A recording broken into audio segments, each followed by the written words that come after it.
નમસ્કાર દર્શક મિત્રો, આપ જોઈ રહ્યા છો ગુજરાત ન્યૂઝ 86। અવનવા સમાચાર મેળવવા માટે આપ અમારી ચેનલને લાઈક કરો, શેર કરો અને સબસ્ક્રાઇબ કરો। આણંદના ઓળ શહેરમાં વાવવાડી ભાગોળે તારીખ 14/4/2024 ના દિવસે વાલ્મીકી સમાજ તથા રોહિતક્લાસ સમાજના વડીલો, યુવાનો તથા મહિલાઓ સૌની ઉપસ્થિતિમાં ડોક્ટર ભીમરાવ આંબેડકર સાહેબની 133મી જન્મ જયંતિની ઉજવણી કરવામાં આવી। ભારતના બંધારણના ઘડવૈયા ડોક્ટર બાબા સાહેબ આંબેડકરની પ્રતિમાને પુષ્પાંજલિ અર્પણ કરી હતી, જેમાં ઓળ નગરપાલિકાના પૂર્વ કારોબારી ચેરમેન હસમુખભાઈ મકવાણા, પ્રફુલભાઈ સોલંકી, ડાયાભાઈ, ઋષિભાઈ, જીતેશભાઈ, અમિતભાઈ, રોનકભાઈ સોલંકી સૌએ ભેગા મળીને આ કાર્યક્રમનું સુંદર આયોજન કર્યું હતું। ડોક્ટર બાબા સાહેબ આંબેડકર એક સમાજ સુધારક, રાજકીય નેતા અને ન્યાયશાસ્ત્રી હતા, જેમણે ભારતમાં હાંસિયામાં ધકેલાઈ ગયેલા અને દલિત સમુદાયોના ઉત્થાન માટે પોતાનું જીવન સમર્પિત કર્યું હતું।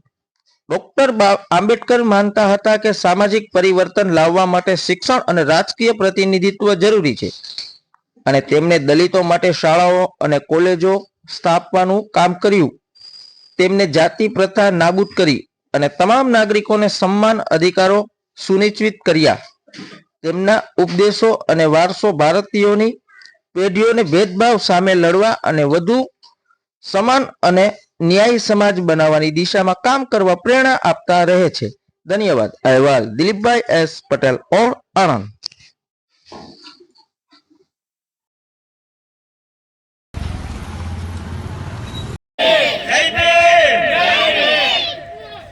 આજે 133મી જન્મ જયંતિ બાબા સાહેબ આંબેડકરની આપણા સમાજ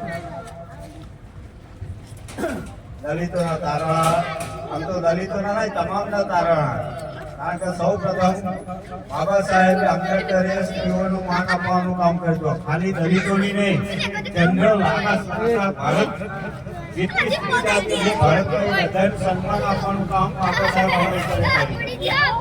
એટલે બાબા સાહેબ આંબેડકરનું જે બંધારણ,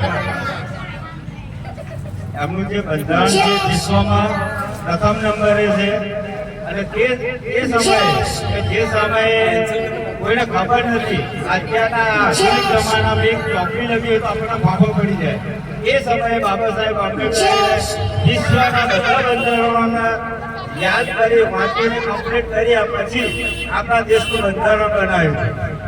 તો એ મહાન વિભૂતિઓના જન્મ દિવસે આજે ઓળમાં આપણા દલિત સમાજ, રોહિત અને વાલ્મીકી સમાજ દ્વારા એકત્રિત થઈ